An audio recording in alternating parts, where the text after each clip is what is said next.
I just got here after going for 24 hours from Los Angeles, LAX, you know.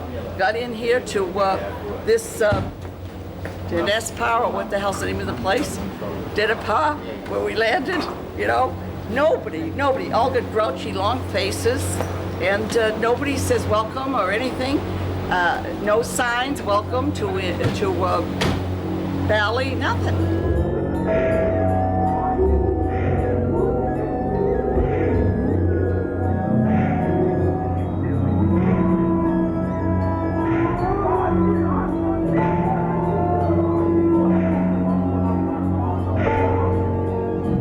No cocktails, nobody welcoming you, nothing. Come in a little cheap, dinky rink, four-wheel junker, because it's cheap for the tour guide to hire 3 of them and push us all in there.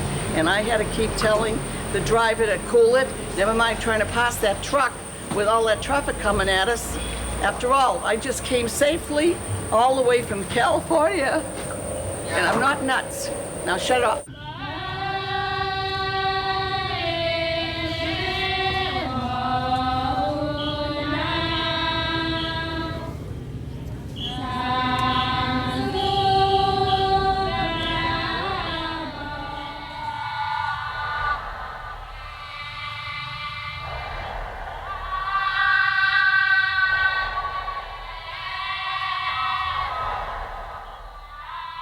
Se, Gud er et barn, der danser i trance, og det dansende barn er en dukke, ført af usynlige hænder. Således forener guderne sig med mennesket bag bevidsthedens yderste slør. Tiden ophører i bevægelsens stilhed, og verden bliver til, som i en drøm.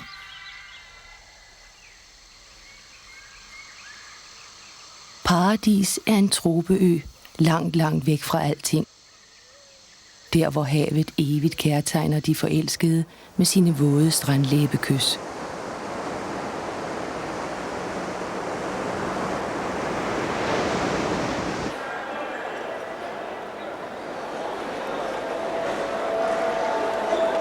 Turisterne kommer alle vejen fra. Eller rettere, ingen steder fra. De bliver til som myldrende sværme i lufthavnens indre maskineri. En stadig restløs strøm, der presses gennem transportsystemernes verdensomspændende korridorer.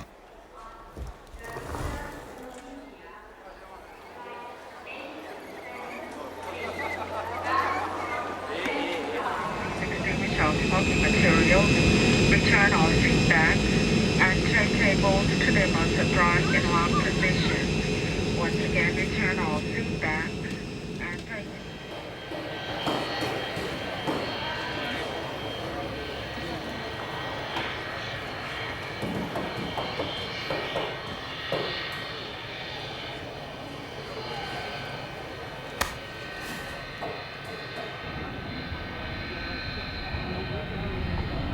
Ængsteligt nærmer turisterne sig deres drømmesmål.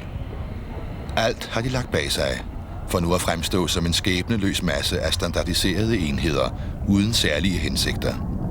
Tilfældigt på vej forbi, og dog så fulde af hemmelige begær og skjulte længsler.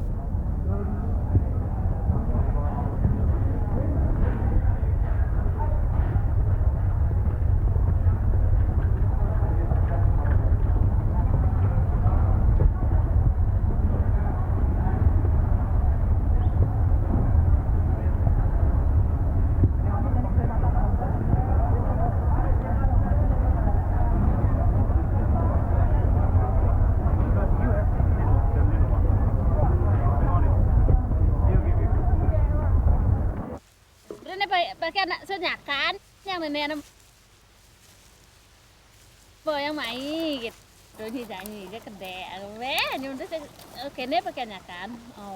En setel lah.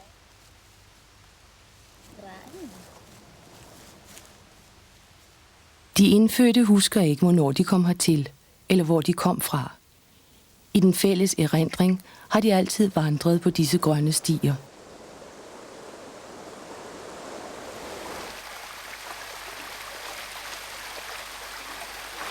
De har skabt dette landskab med hænder og fødder og simple redskaber.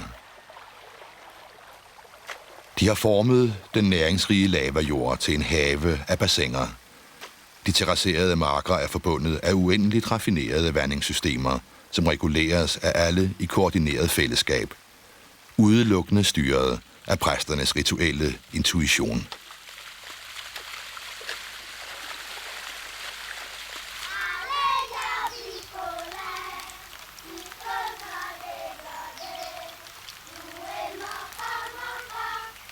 Det er en kærlighedsaffære.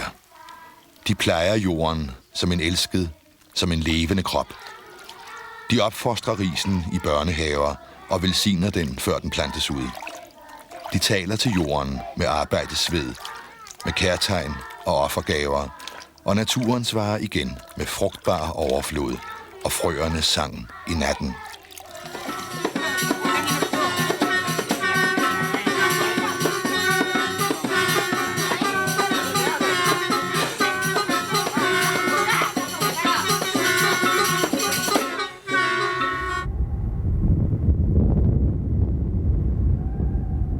Vulkanen, der rejser sig over skyerne, er altings centrum.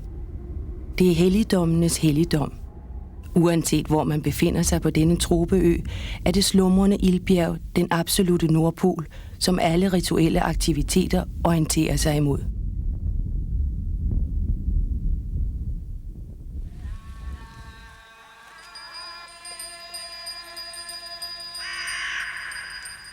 Dybt inde i det tågede højland ligger søerne med det hellige vand, og herfra udspringer de floder, som nærer jorden og risen og menneskene, livets kilder. Vandet, der forbinder alting i verden, åndens symbol og kærlighedens. Det helbredende vand. Det rensende, fornyende, klare, sparsomme, rene vand. Vandet, som guderne tager bolig i. Templets vigtigste relikvie. Alle ritualers centrale ingrediens.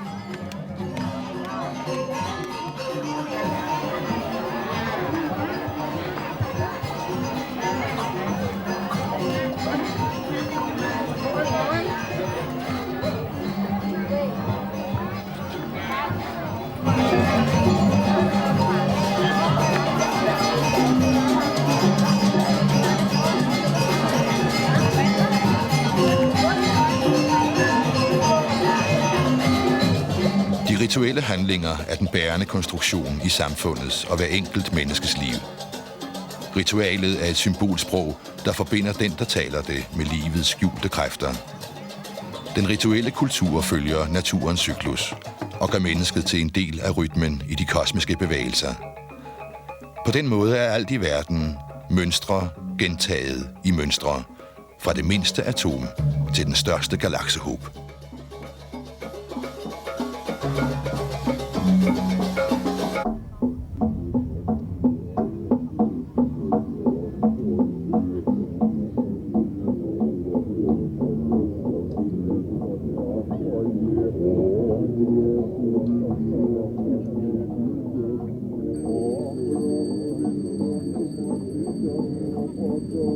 Ypperstepræsten opretholder den kosmiske orden med magiske remser.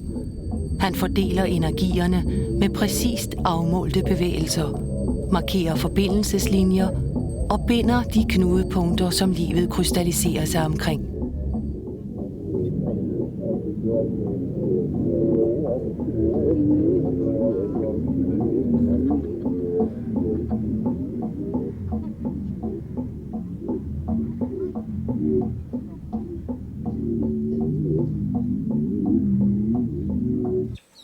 Det første punkt er barnets indvielse til livet blandt jordvæsenerne.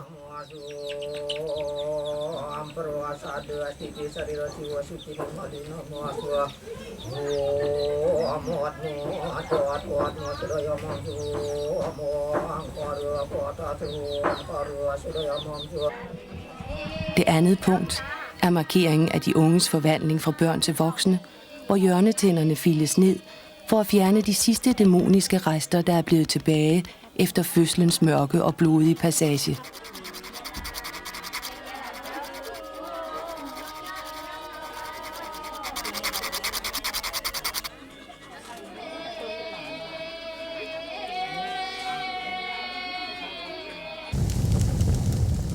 Det sidste punkt er ligbrændingen, hvor den døde krop fortæres af flammerne, og sjælen transporteres til himlen i buen på en brændende tyr.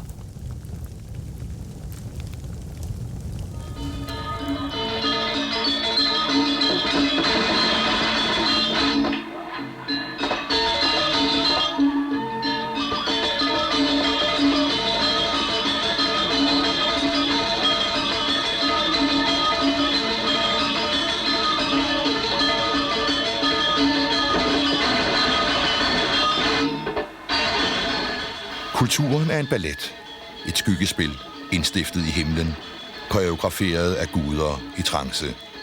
En stor og uendeligt kompliceret form, der åbner sig omkring sine børn og favner dem, og fylder dem med nærvær, og gør dem til himmelske dansere, som dukker ført af usynlige hænder.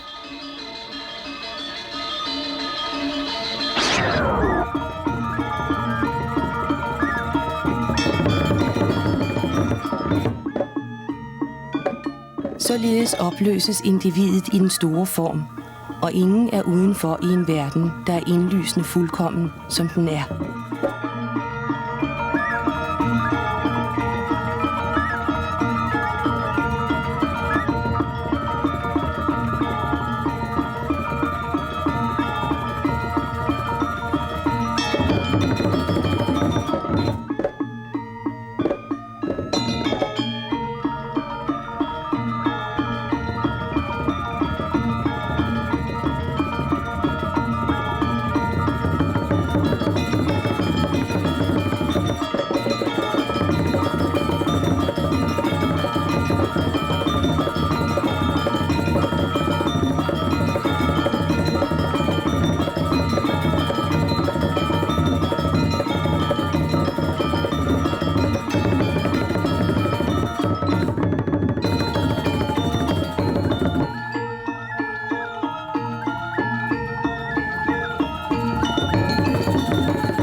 Turisterne er børn af den industrielle civilisation. En mekanisk organisme.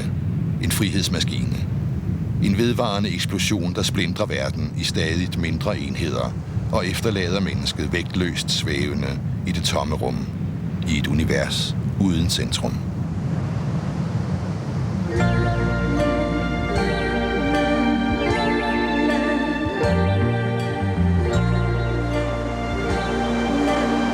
Turisterne er pionerer i et globalt eksperiment, hvor individets styrkelse af formløsheden skal danne basis for det næste evolutionære spring i menneskerasens lange rejse mod stjernerne.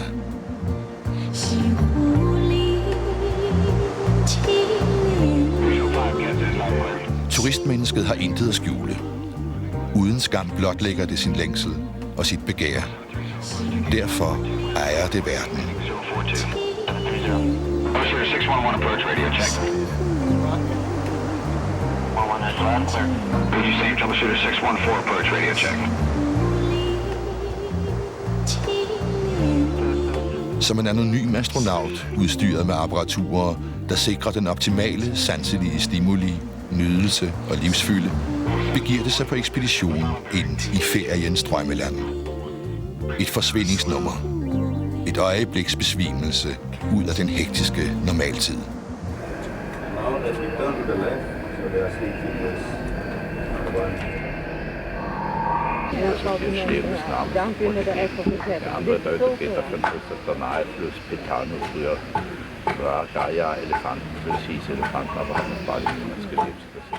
Rejsen er en pilgrimsfærd, og turisten en søgende, der drages mod alt eksotisk og fremmedartet.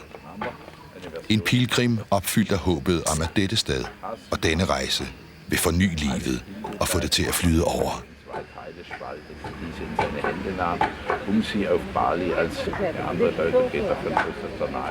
I længsel efter en skinnende, anderledes og ubesværet eksistens tvinger turisten verden til at åbenbare sin fortryllelse og holde sit løfte om eventyr og romantisk lykke.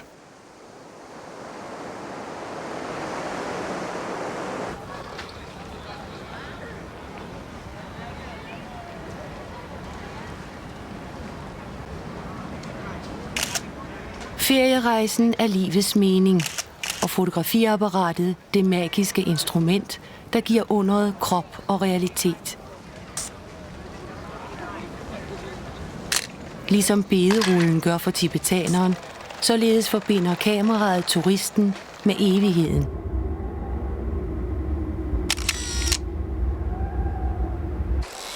Fotografiet bevidner, at alle lidelser og afsavn vil blive belønnet, at den søgende også skal finde.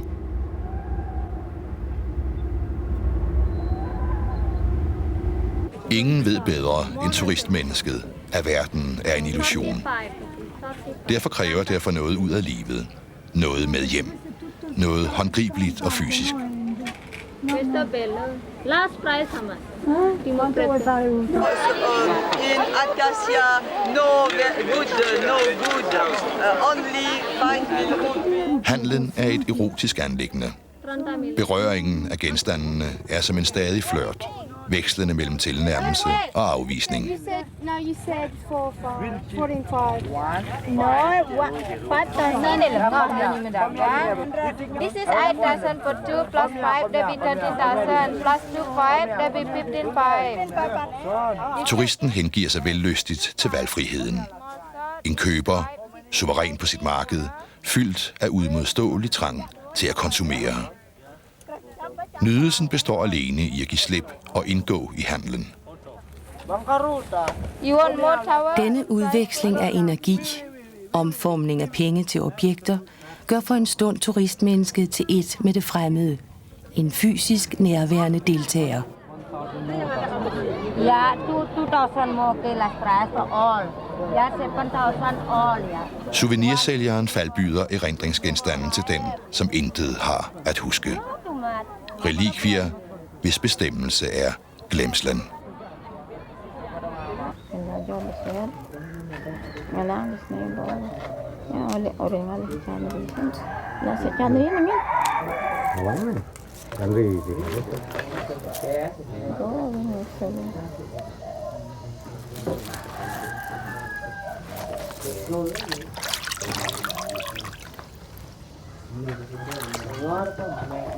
Fremstillingen af offergaver er de indfødtes foretrukne beskæftigelse. Altid bliver der flettet og bygget og pyntet, som om det var juleaften hele året. Der er mange forskellige typer af offergaver, og de varierer i form fra landsby til landsby. Men den alvor og omhu, som de bliver udført med, er alle steder den samme.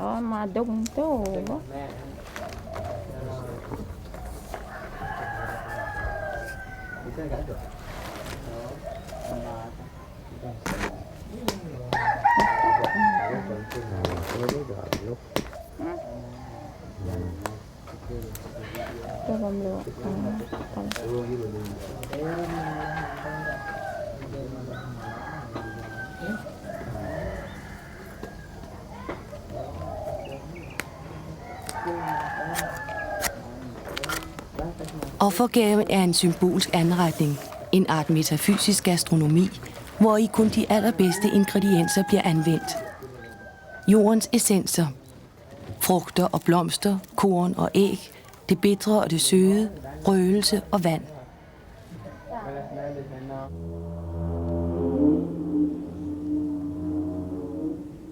Alle kender opskrifterne, selvom videnskaben bag deres tilblivelse er glemt. Men det betyder ikke noget. For når ofringerne bæres til templet, føles det så rigtigt, at selv det mindste barn forstår, hvad meningen er.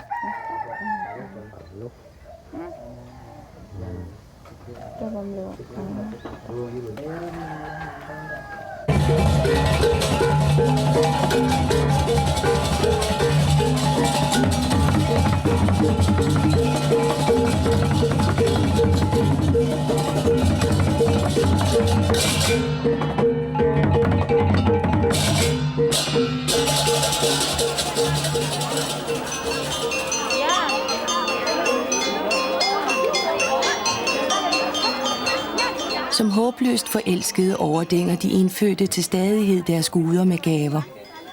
Det, som de har fået, giver de tilbage. Alt, hvad de er og kan, fylder de ind i livet. På den måde forener de sig med den store krop og folder sig ind i universets skjulte dimensioner i hengivelse og skønhedsekstase.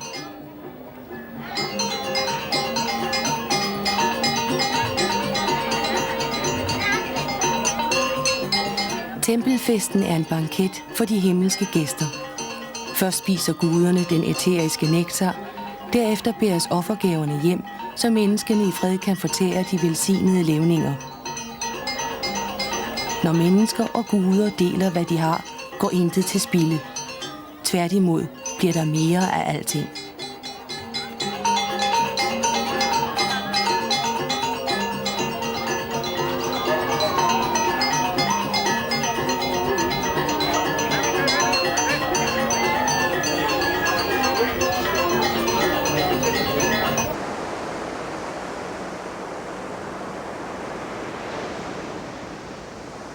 Midt i paradis mister turistmennesket orienteringen.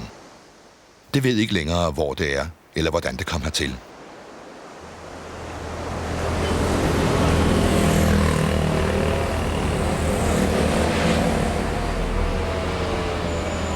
Rejsen er som et øjebliks distraktion.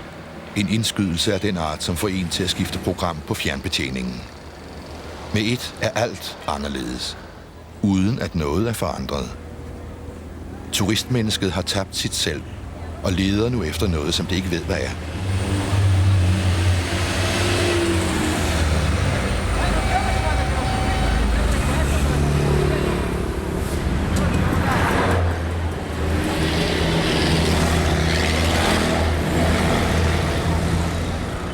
Uden hensigter af nogen art flakker det rundt i en labyrint af ture og service og anonym venlighed.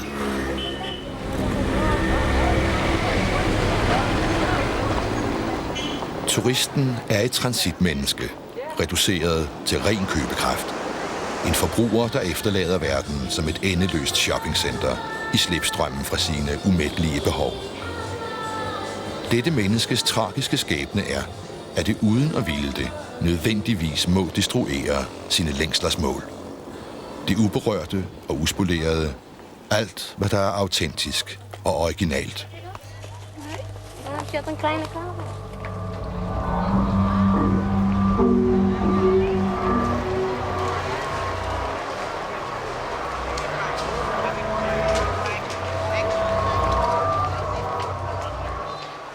De indfødtes ligbrændinger er den perfekte turistbegivenhed. Her stilles folkloren til skue i al sin fremmedartede farvepragt, ubeskyttet og på åben mark. Turisterne strømmer til, fulde af forventning, som tilskuere til en stor fodboldkamp.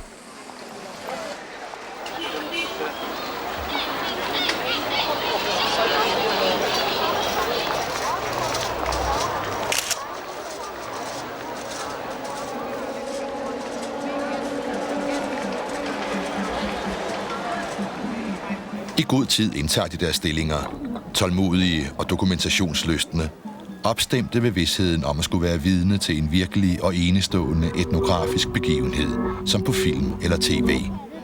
Og de har ikke tænkt sig at gå glip af et øjeblik. De ved, at pengene som et usynligt skjold beskytter dem mod at blive involveret i noget som helst. Det er dem, der bestemmer på denne scene. Og de går i offensiven med ren samvittighed. Tørsten efter oplevelser, den smertefulde længsel efter en kultur, som de kan kalde deres, berettiger alene dette forehavende.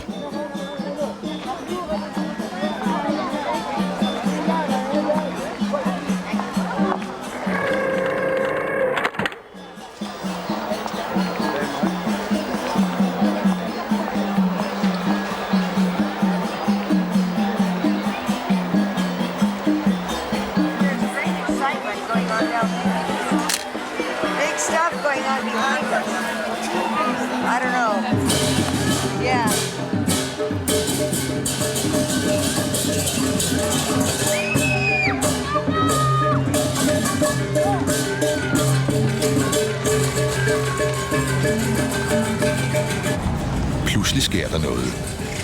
Adrenalinet begynder at koge i blodet, og som en hær af blinde krigere bevæbnet til tænderne med den mest avancerede elektroniske teknologi, trænger de ind på deres ofre for at tage deres liv på farvefilm.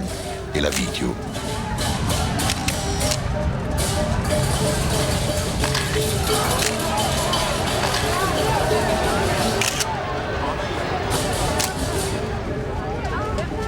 De indfødte er fredløse dyr i en manisk fotosafari. Ligbrændingspladsen er et eksklusivt jagtterræn. En slagmark, hvor enhver sanseløst kan give sig hen i fotorosen.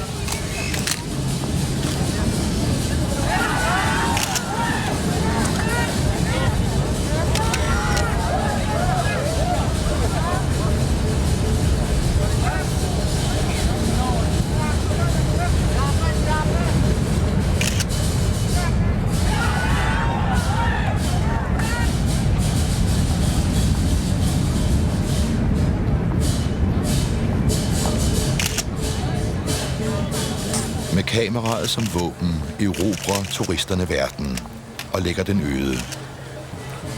De er styret mod dette sted af kræfter uden for deres kontrol, uden plan eller strategi. Det sker alene, fordi det er muligt. En uafvendelig, logisk proces i dette øjeblik. Historien har gjort dem til vidner til en verden, der forsvinder umiddelbart foran deres undrende øjne.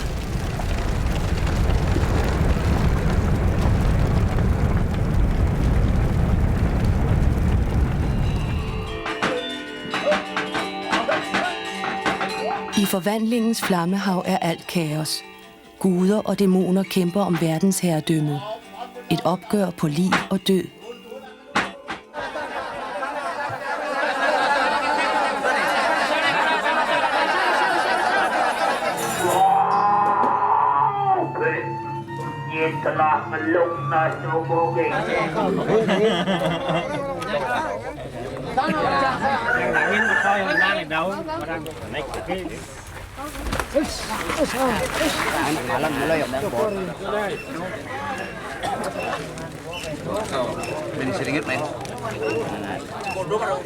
Midt i kampens hede er det ikke længere muligt at skelne det gode fra det onde. Men det føles som om de mørke kræfter tager til i styrke, og materialisme og grådighed vinder frem.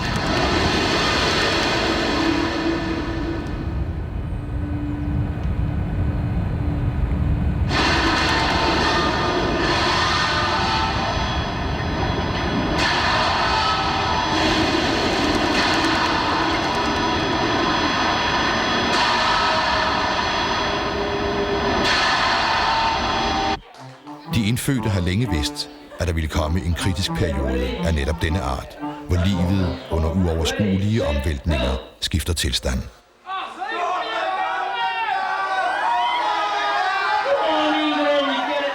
Turisternes invasion har været ventet. På præsternes hemmelige sprog er navnet på denne epoke Kali Yuga. En tid, hvor det er klogt at følge de rituelle forskrifter med den størst mulige indlevelse og omhu.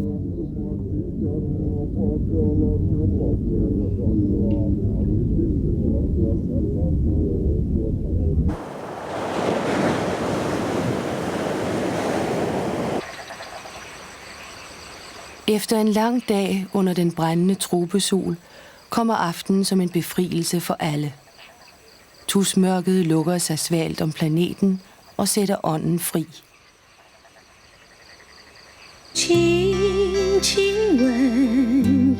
Turisterne finder fred i det blinkende lys og den elektriske musik. Her bliver de sig selv på en scene, som de kender, og trygt lader sig forføre af.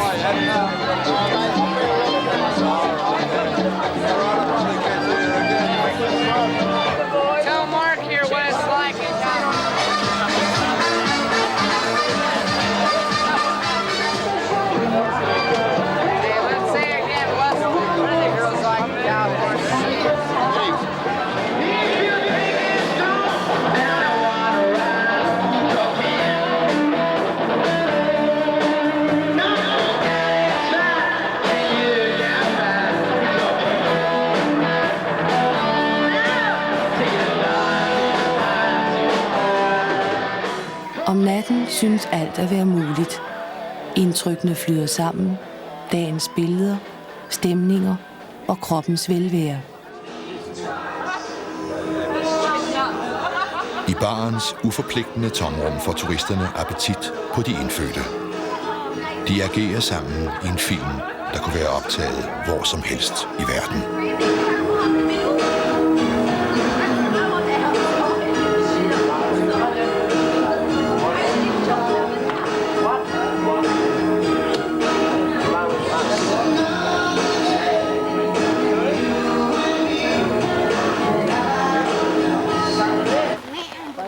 Ikke så langt derfra har en landsbys beboere ført vildsvineguden af regnvåde stier til et dybtliggende flodleje for at udføre et renselsesritual, der skal jage nyopdukkede onde ånder på flugt. Ceremonien hører ikke til blandt de kalendersatte, men er et af den slags magiske ritualer, som bruges i særlige krisesituationer, hvor andre midler har vist sig uvirksomme.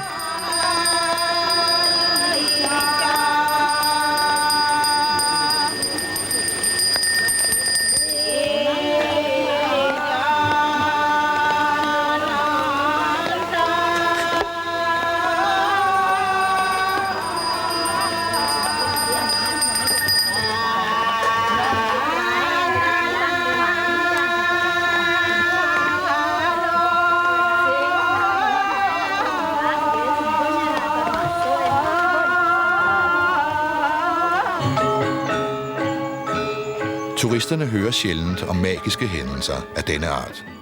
De indfødte ved, at det er mennesker fra en verden, hvor guder og dæmoner ikke eksisterer.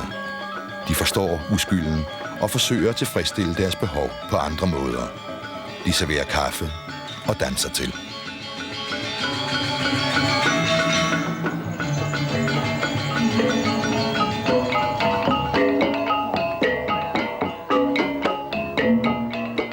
Kulturen har altid været et show, en optræden for guderne, et skuespil, ikke bare til deres ære, men først og fremmest for at lokke dem til og for at holde på dem.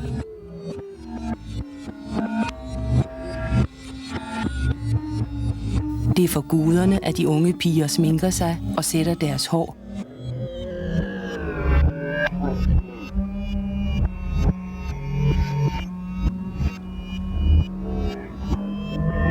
Og det er for guderne, at de gamle mænd viser deres graciøse ynde.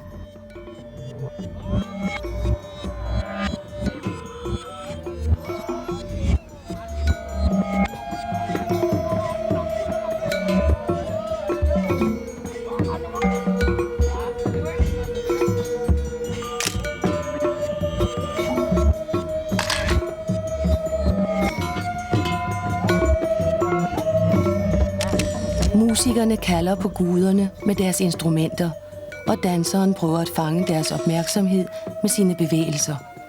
Og når de kommer, er ingen i tvivl. Pludselig er der ikke længere nogen afstand mellem danseren og dansen. Tilbage er kun den store form, hvor alle dele er som helheden.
Guderne velsigner jorden med deres nærværelse.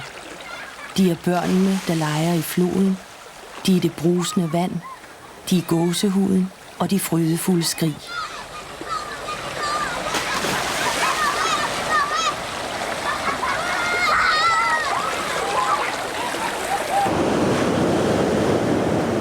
Og netop her, i det flydende element, møder turisterne sig selv som et guddommeligt barn, der forener sig med havet og bølgerne. Lykkeligt uvidende om, at dette også er dæmonernes legeplads.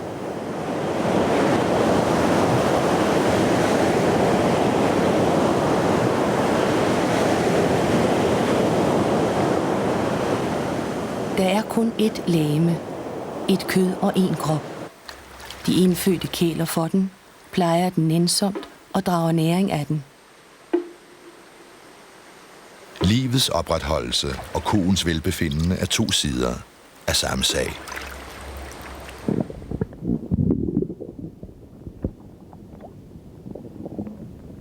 Alle væseners dybeste behov er at røre ved og at blive rørt ved. At føle og at blive følt. At se på og at blive set. Massagen er en kærlighedserklæring til jordens fedme, som høstarbejdet og slagtningen.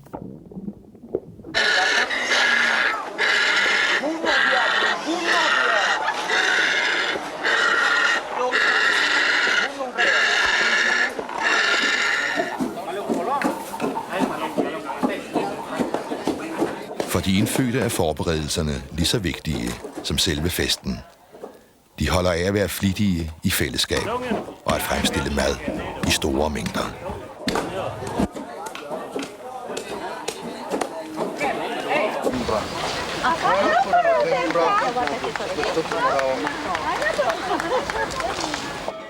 Turisterne føler sig først og fremmest tiltrukket af serveringen, det overvældende udbud og valgfriheden. De vurderer appetitten og tager for sig af retterne. From Europe, Indonesia, China, then also we have the local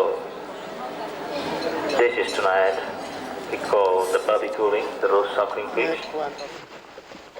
Naturens gaver er alles ejendom. Alle væsener spiser fra samme tru og er en del af samme store stofskifte.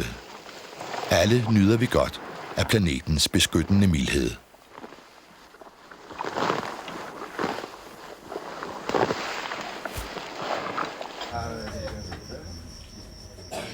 Familiehuset er anlagt efter en kompliceret rituel plan, der gør menneskenes verden til en model af kosmos. Det er en indviet plads, som de nulevende deler med mange generationer af forfædre og ånder af alle mulige slags.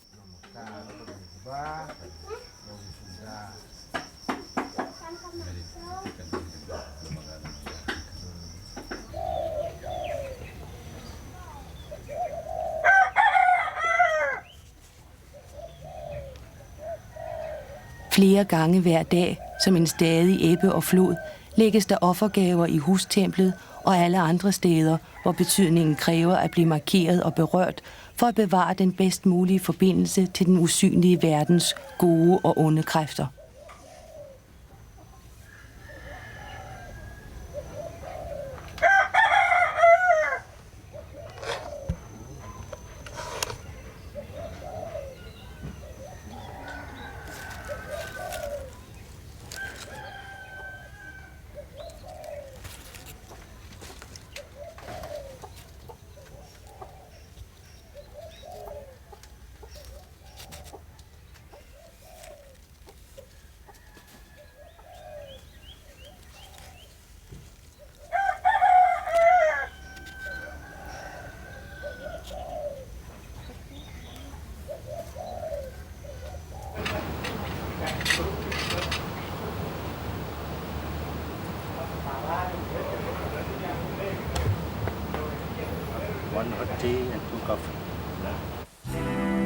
Hotellet er et hjem for dem, som ikke hører til nogen steder.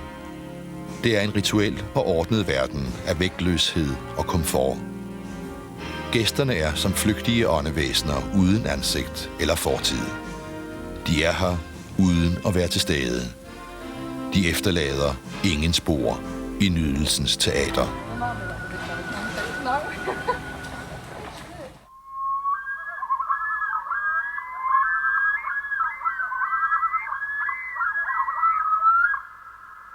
Alteret er en tom stol, et sæde, hvor guderne lokkes til med blomster og røgelse.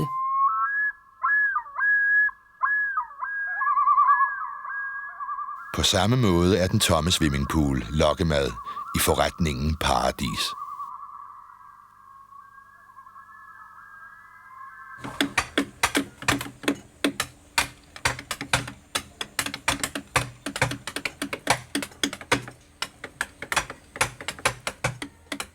De indfødtes bestemmelse er bestandigt at arbejde på den store form. En skulpturel kode, der stadig detaljeres, tilhugges og formeres ud.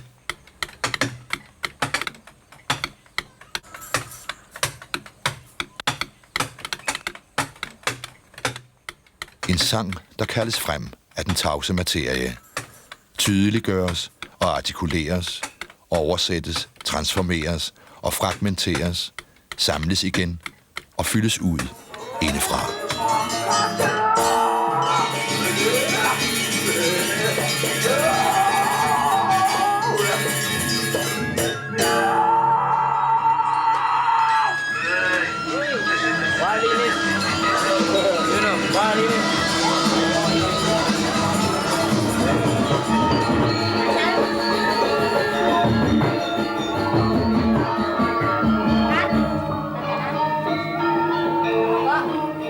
Kulturen er en selvkopierende organisme. Det er en dans, som mennesket fødes ind i, og som det lærer sig. Barnets totale koncentration er rettet mod denne proces.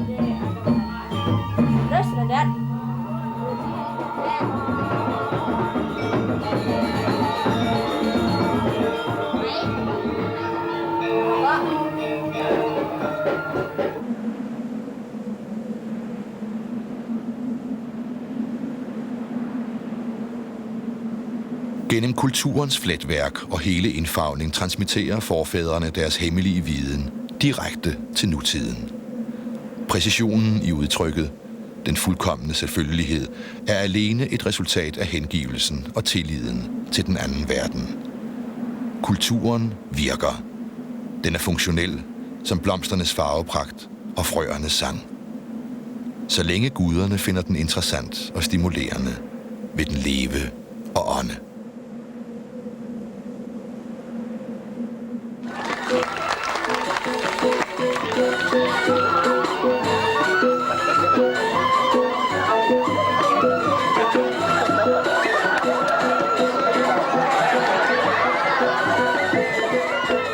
Turisterne og de indfødte danser med hinanden.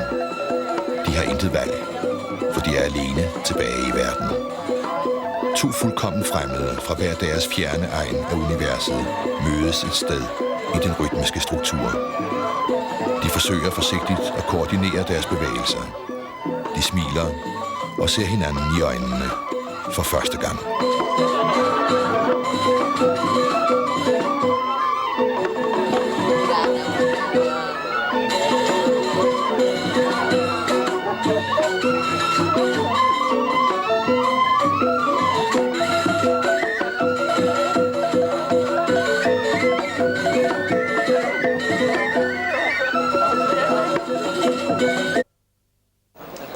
Passa Sandiglia, un po' così, va bene. Alzati ancora. No, alzati, in punta di piede. No, il collo più normale. Guarda. Apri gli occhi, apri gli occhi. Turisterne er forvandlingens agenter. Som en flydende substans, der leder efter sin form, strømmer de igennem verdenssystemet og blander sig med alt. De er enzymer i den evolutionære proces. Passive observatører, der alene ved deres tilstedeværelse demonstrerer, hvordan man overlever i en verden uden afstand.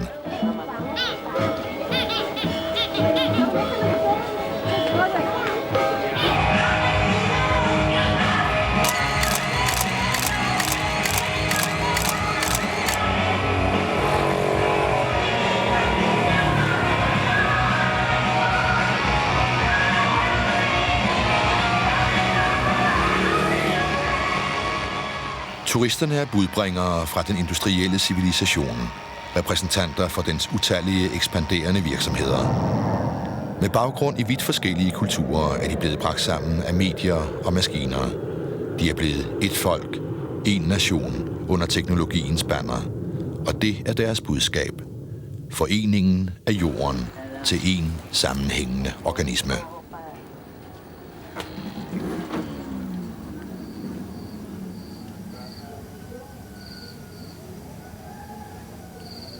For de indfødte er denne tanke egentlig ikke fremmed. De ved, at ofringernes magiske kraft fra begyndelsen bandt universets umage dele sammen. Og de ved, at det stadig er denne rituelle magnetisme, som holder planeterne på deres baner og får solen til at skinne.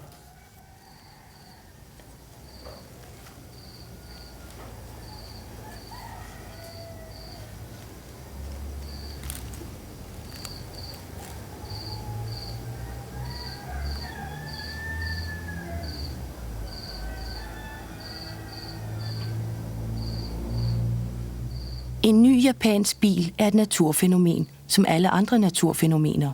Et jordvæsen, som man ikke risikofrit kan lukke ind i familien, uden at tage de nødvendige rituelle forholdsregler.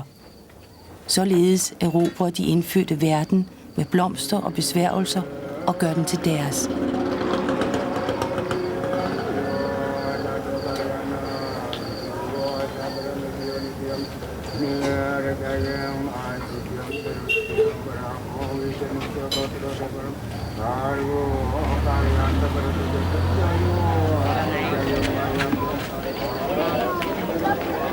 Turisterne leder efter paradis på jorden.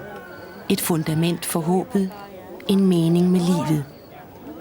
Og de skal finde det, de søger, i en spejling dybt på sjælens bund. Og der vil de genskabe verden, som den aldrig har set ud, men som den inderst inde altid har drømt om at være.